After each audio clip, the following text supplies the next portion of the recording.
வினோத வாய்ஸ் நேயர்களுக்கு வணக்கம். நான் உங்கள் கிருஷ்ணவேல். இன்னைக்கு நாம் இன்று மாலை எதை பற்றி பார்க்க போகிறோம்னா, நேபாளில் நடந்து கொண்டு இருக்கக்கூடிய ஜென் சி போராட்டங்கள். ஜென் சி அப்படின்னு சொல்கிறாங்கல்ல, ஜின்னா இசட் அப்படின்னு சொல்கிறாங்க. அந்த ஜென் சி போராட்டங்கள், அதன் பின்னணி என்ன, நாங்கள் என்ன நடந்துகிட்டு இருக்கோம் ஆக்சுவலாக அப்படிங்கிற விஷயங்களை விரிவாக நம்ம இன்றைக்கி பார்க்கலாம். நம்ம வீடியோவில் அடிக்கடி நம்ம அப்புறம் நண்பர்களே புத்தகம் வாங்குன்ற போடுறதெல்லாம் நிறைய பேர் கேலி பண்ணுறாங்க. கேலி கிண்டல்லாம் பற்றி நம்ம கவலைப்பட வேண்டிய அவசியம் இல்லை. எத்தனையோ காமெடி பண்ணுறவங்க சேனல்லாம் என்ன பண்ணுறாங்க, என்ன சப்போர்ட் பண்ணணும்னு நினச்சிங்கன்னா நீங்கள் பணம் அனுப்புங்கன்னு கேட்குறாங்க. நம்ம என்ன பணம் அனுப்புங்கன்னு கேட்குறோமா? சேனல் நடத்த பணம் தேவைப்படும். அப்படி தேவைப்படக்கூடிய பணத்தை நீங்கள் புத்தகம் வாங்கினால் உங்களுக்கு புத்தகங்கள் வாங்கிய அந்த புத்தகங்களாகிய அறிவாயுதம் உங்கள் கைக்கு கிடைக்கும். அதன் மூலமாக எங்களுக்கு கிடைக்கக்கூடிய பணத்தை வைத்து நாங்கள் இந்த சேனலை நடத்த முடியும் அப்படின்னு தான் நம்ம சொல்கிறோம். ஸோ புத்தகம் வாங்குங்க அப்படின்னு நான் கேட்பதில் நான் கூச்சப்படவில்லை. அதை பார்ப்பதற்கு நீங்களும் சலிப்படைய வேண்டிய அவசியம் இல்லை. புத்தகம் வாங்க முடியாதவர்கள் லைக் போட்டாலும் சப்போர்ட்டு தான், ஷேர் பண்ணாலும் சப்போர்ட்டு தான், சப்ஸ்கிரைப் பண்ணாலும் சப்போர்ட்டு தான், ஏன் கமெண்ட் போட்டிங்கன்னா கூட சப்போர்ட்டு தான். ஸோ ஏதாவது ஒரு வகையில் உங்கள் ஆதரவை நம்ம சேனலுக்கு கொடுத்துக்கிட்டே இருங்க. நேபாளம் நமது அண்டை நாடு, புத்தர் பிறந்த பகுதி அப்படி இன்னும் சொல்லப்படுகிறது. இன்னும் சொல்லப்போனால் மொத்த உலகத்திலேயே இருக்கக்கூடிய ஒரே ஒரு இந்து நாடு, தங்களது அரசாங்க மதமாக இந்து மதத்தை அறிவித்து கொண்ட நாடு நேபாளம் மட்டும்தான். இந்த நேபாளத்தில் பார்த்தீங்கன்னா தொடர்ச்சியாக பல போராட்டங்கள் நடந்துக்கிட்டே இருந்திருக்கு. 1943 கிட்ட தொடங்கி 1950 வரை ஒரு 7 ஆண்டு போராட்டங்கள் ஒன்று. அதன் பிறகு பார்த்திங்கன்னா 79 ஒரு போராட்டம். அதன் பிறகு பார்த்திங்கன்னா 1990 ஒரு போராட்டம். அதன் பிறகு பார்த்திங்கன்னா 2005 கிட்ட ஒரு போராட்டம். இப்படி தொடர்ச்சியாக போராட்டங்கள் நடந்துக்கிட்டே இருக்கு. இந்த போராட்டங்களில் பெரும்பாலும் பங்கு கொள்வது யாருன்னு பார்த்தீங்கன்னா அந்த நாட்டு மாணவர்கள் தான் பங்கு பெறுறாங்க. எல்லா இடத்துலையுமே பெரும்பாலும் இளைஞர் பட்டாளம் தான் அந்த போராட்டத்தை முன்னெடுத்து செல்லும். அது நமக்கும் தெரியும். அப்படி இருக்கும்போது இங்கே என்ன பிரச்சனை அப்படின்னு பார்த்தோம்னா, அங்கே சுமார் 237 ஆண்டுகளுக்கு மேலாக மன்னராட்சி, 2008 மன்னராட்சி முடிவுக்கு கொண்டு வர முன்னாடி, சுமாராக சொல்கிறேன், 2008க்கு முன்னாடி பார்த்தீங்கன்னா சுமார் 237 ஆண்டுகளுக்கு மேலே மன்னராட்சி தான் அங்கே இருந்துகிட்டு. அந்த மன்னராட்சி முறை முடிவுக்கு வரணும் தான் ஒவ்வொரு முறையும் போராட்டங்கள் நடந்துக்கிட்டே இருந்தது. முதல் முறை அந்த 7 ஆண்டு போராட்டம்ன்றதும் முழுக்க மன்னராட்சியாக இருக்கக்கூடாது, அரசியல் கட்சிகள் உள்ள வரணும் அப்படின்னு சொல்லி ஒரு போராட்டம் பண்ணாங்க. 75களில் பார்த்தீங்கன்னா என்ன போராட்டம் நடக்குதுன்னா, இந்த லோக்கல் போர்டு அப்படின்னு சொல்கிறாங்க பார்த்தீங்களா, உள்ளாட்சி ஊராட்சி அமைப்புகள், அந்த அமைப்புகளில் அரசு இடம் பதிவு செய்யப்பட்ட கட்சிகள் கலந்துக்க கூடாது அப்படின்னு ஒரு சட்டம் கொண்டாரு அப்போதைய மன்னர் பீரேந்திரா. அந்த இந்திரா அப்படின்ற பேர் அவங்க எப்பவும் வச்சுப்பாங்க, பீரேந்திரா, ஞானேந்திரா அப்படின்லாம். அப்போ அந்த பீரேந்திரா அப்படி ஒரு சட்டம் கொண்டு வரும்போது அதற்கு எதிராக பல போராட்டங்கள் வெடிக்குது. அதன் பிறகு ஒரு வழியாக அது முடிச்சு வைக்கப்படுகிறது. 90களில் மறுபடியும் மன்னர் ஞானேந்திரா என்ன பண்ணுறாரு, இந்த மாதிரி பல தனக்கு எதிராக இருக்கக்கூடிய அரசியல் கட்சிகளெல்லாம் பேன் பண்ணுறாரு. அதன் பிறகு அதற்கும் பெரிய போராட்டங்கள் நடக்குது.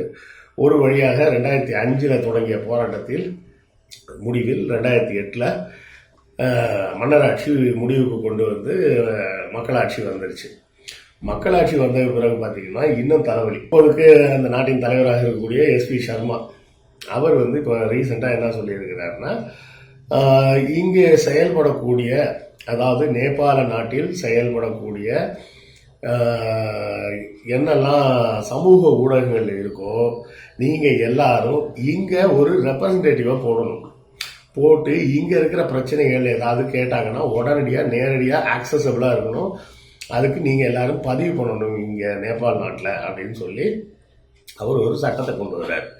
அந்த சட்டம் சரியா அப்படின்னு கேட்டால் சரிதான், தப்புன்னெலாம் சொல்ல முடியாது.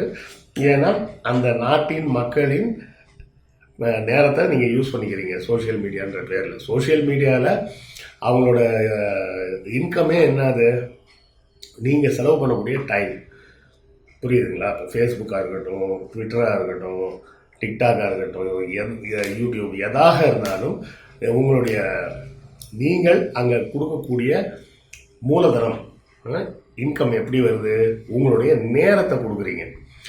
அப்போது அந்த நேரத்தை அந்த ஊடகங்கள் பயன்படுத்தி தான் விளம்பரங்களை போடுறாங்க. அந்த விளம்பரத்தின் மூலமாகத்தான் அவர்கள் பொருள் ஈட்டுகிறார்கள். அப்போது அவர்களுக்கு எது மூலதனமாக இருக்குதோ அந்த மக்களுக்கு தனியாக ஒரு ரெப்ரசன்டேட்டிவை போடுனா போட மாட்டேன்னு சொல்லிட்டு அடம்பிடிக்கிறாங்க. சுமார் 26 சமூக ஊடகங்கள், சமூக வலைதளங்கள் இப்போது முடக்கப்பட்டிருக்கு. அதாவது ஆகஸ்ட் மாத கடைசியில் ஒரு 7 நாள் டைம் கொடுத்தாங்க. அந்த 7 நாள் டைம் கொடுத்ததுக்கு பிறகு அவர்கள் அந்த நிறுவனங்கள் கண்டுக்கவே இல்லை. அவங்க என்ன நினச்சிட்டாங்க, இதெல்லாம் ஒரு கண்ட்ரி இத்தனை இருக்கிறாங்க, இவனுக்கு போய் தனியாக ஒரு ரெப்ரஸன்டேட்டிவ் போட்டு ஒரு ஆஃபீஸ் போட்டு எல்லாம் போடணுமா அப்படின்ற மாதிரி அவனுக்கு நினச்சிக்கிட்டாங்க. இது உண்மையில் சொல்லப்போனால் அந்த மாணவர்களின் புரிதலில் இருக்கக்கூடிய பிரச்சனை என்னன்னா, நீங்கள் ஒரு சவரன் கண்ட்ரி, அப்போ அந்த சவரன் கண்ட்ரி அப்படிங்கிறதுக்கு உண்டான அந்த இறையாண்மைக்கு கொடுக்க வேண்டிய மரியாதையை அந்த சமூக ஊடகங்கள் கொடுக்கணும். அது கொடுக்கல அப்படிங்கிறது முதல் தப்பு. ரெண்டாவது, இதை இப்படி தடை செஞ்சிட முடியுமா அப்படின்னு கேட்டால் முடியாதுன்றது இன்னொரு பிரச்சனை இருக்கு. ஏன் முடியாது? ஏன்னா இந்த சமூக ஊடகங்கள் எல்லாமே வலைதளங்களின் வழியாக வருது. வலைதளத்தின் வழியாக வரும்போது நீங்கள் VPN சர்வர் இல்லை VPN ப்ரௌசர்ஸ் இருக்கு, நம்ம யூஸ் பண்ணுறோம்னா குரோம், இதெல்லாம் VPN கிடையாது. அது என்ன பண்ணோம்னா நம்மளுடைய IP அட்ரஸை யூஸ் பண்ணி தான் அது நம்மளை ப்ரௌஸ் பண்ண அலோவ் பண்ணும். வேறு சில செயலிகள்லாம் இருக்குது, செயலிகள்னு சொல்லலாம், இல்லைன்னா வெறும் ப்ரௌசர்னே சொல்லலாம்.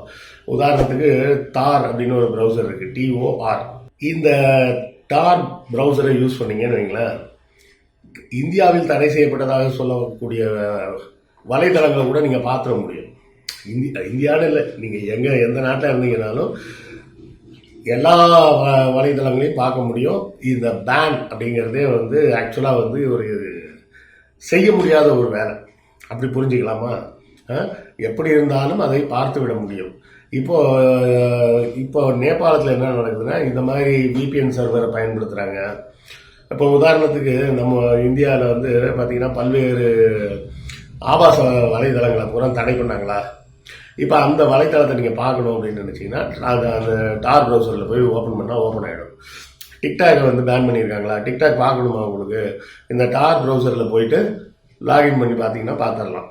ஸோ எங்கே வேணாலும் போய் எதை வேணாலும் பார்த்துட முடியும் அப்படின்றப்போ இது தடைன்றது முதல்ல செய்ய முடியாதுன்றதை நம்ம புரிஞ்சுக்கணும்.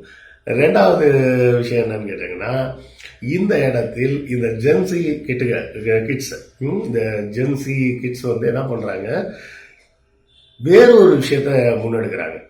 என்னன்னா, நேபாளத்தில் மிகப்பெரிய வேலையில்லா திண்டாட்டம் தலை விரிச்சு ஆடுது. அப்போ அங்கே இருக்கிற மக்கள் பக்கத்தில் இருக்கக்கூடிய மியான்மருக்கோ இல்லை இந்தியாவுக்கோ வேலை தேடி வரக்கூடிய சூழல்லாம் ஏற்படுது. கொஞ்சம் பணக்காரங்களாக இருந்தாங்கன்னா என்ன பண்ணுறாங்க, ஐரோப்பிய நாடுகள், ஆஸ்திரேலியா போன்ற நாடுகளுக்கு போயிடுறாங்க. போன பிறகும் அவர்களுக்கு முக்கியமான இன்கம் சோர்ஸ் எங்கேருந்து வருதுன்னா, இந்த ஜென்சி கிட்ஸுக்கு இந்த சமூக ஊடகங்கள் தான் அவங்களுக்கு வருமானத்தை கொடுக்குது. இப்போ ஆஸ்திரேலியா போய் இருக்கக்கூடிய ஒரு நபர் என்ன பண்ணுறாரு, நேபாளி மொழியில் அவர் ஒரு யூடியூப்பில் வீடியோ போடுவார், இல்லை ஃபேஸ்புக்கில் எதாவது போடுவார், இல்லை ஷார்ட்ஸு, ரீல்ஸ் இந்த மாதிரிலாம் போடுவாங்க. அதை நேபாள் நாட்டு மக்கள் தானே பார்ப்பாங்க. அப்போ அந்த நேபாள் நாட்டு மக்கள் பார்ப்பதன் மூலமாக அவர்களுக்கு வருமானம் வருது. இப்போ அந்த வருமானமும் கட்டாகுது. ஏன்? இந்த மொத்தமாக 26 வலைதளங்களையும் மூடியாச்சுன்னா டோட்டலாக அவங்களுக்கு எதுலேயுமே அவங்களால எக்ஸ்போஸ் பண்ண முடியல அப்படிங்கிறது இன்னொரு பக்கம் பார்க்குறாங்க. இதை தாண்டி நெப்போட்டிசம், நெப்போகிட்ஸ் அப்படின்ற ஹேஷ்டேகை அங்கே இப்போ பரவலாக அந்த மாணவர்கள் பகிர்ந்துக்கிட்டு இருக்கிறாங்க. அது என்ன நெப்போகிட்ஸ்? நெப்போட்டிசம் தான் நெப்போகிட்ஸ் அப்படின்றாங்க. நெப்போட்டிசம்னா வாரிசு அரசியல். அரசியல் வந்தாலே வாரிசு அரசியல் வரத்தான் செய்யும், அதில் தான் ஒன்றும் பண்ண முடியாதுன்னு வைங்களேன். சரி, திமுக காரணி அப்படி தான் சொல்லுவேன் அப்படின்பாங்க. அதுக்கு நம்ம பல விளக்கங்கள் சொல்லியாச்சு.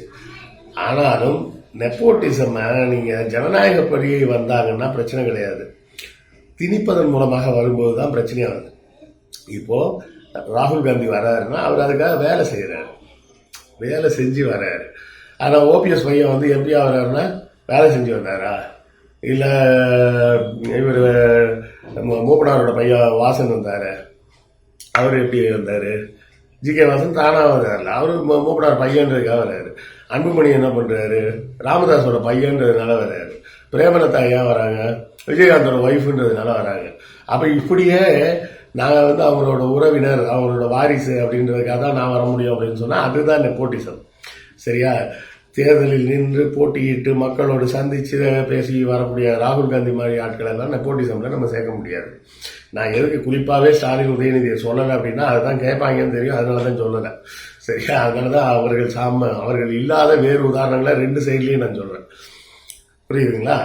இப்போ இந்த நெப்போட்டிசம் வந்து அங்கே ரொம்ப பெரிய லெவலில் போகுது. கரப்ஷன், அந்த கரப்ஷனால எங்களுக்கு வேலை வாய்ப்பு கிடைக்க மாட்டேங்குது அப்படின்றது இந்த ஜென்சி கிட்ஸோட முக்கியமான முழக்கமாக மாறி அவர்கள் எல்லாரும் தெருவில் இறங்கி இப்போ போராட ஆரம்பிச்சிட்டாங்க. காத்மண்டு ஊரே வந்து அலறுது.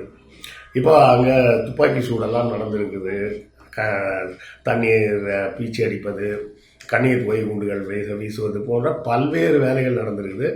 இதெல்லாம் தாண்டி இன்னும் போராட்டம் வலுத்து கொண்டே போகிறது. சுமார் 300க்கும் மேற்பட்டோர் காயமடைந்திருக்கலாம்னு நம்பப்படுகிறது. சுமார் 19 பேர் கொல்லப்பட்டதாக அதிகாரப்பூர்வ தகவல்கள் வெளிவந்திருக்கு. இவ்வளோ பிரச்சனைகள் இருக்கக்கூடிய இந்த சூழலில் நாம ஒரு விஷயத்த மறந்துடக்கூடாது. ஒரு பழமொழி சொல்லுவாங்க தெரியுமா, சீப்பை ஒழிச்சு வச்சா கல்யாணம் நின்று போயிடுமா அப்படின்னு.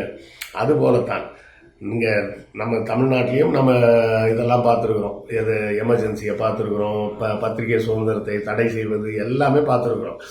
ஆனாலும் இதெல்லாம் வந்து ஒரு முடிவு கிடையாது. பிரச்சனைக்கான சொல்யூஷன் வரலன்னா மக்கள் போராட தான் செய்வாங்க.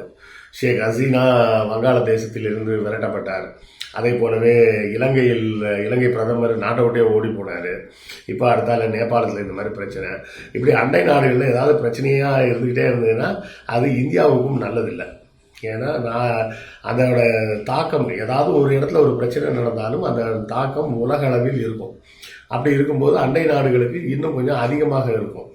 ஸோ இந்த பிரச்சனைகளை அந்த நாட்டு அரசு கனிவோடு கையாண்டா நல்லா இருக்கும். இப்படி அதிகார துஷ்பிரயோகம் பண்ணுறது சரியாக இருக்காது. அதே நேரத்தில் இந்த சமூக ஊடகங்கள் அந்த நாட்டின் இறையாண்மையை மதிக்கணும். சரியா? ஜென்சி கிட்ஸ் வந்து எங்களுக்கு சமூக ஊடகங்கள் வேணும், நீங்கள் வந்து கருத்து நெருக்கிறீங்கன்னு பேசுறது ஒரு புறம் சரியாக இருந்தாலும் அந்த நாட்டை ஒரு நாடாக மதித்து, ஏன்னா அந்த பெரிய பெரிய நிறுவனங்கள்லாம் பார்த்தீங்கன்னா சவுத் ஏஷியா அப்படின்னு ஒரு ஆஃபீஸை போட்டுருவாங்க, இல்லைன்னா சவுத் பசிபிக் ஆஃபீஸ் அப்படின்னு ஒரு ஆஃபீஸை போடுவாங்க.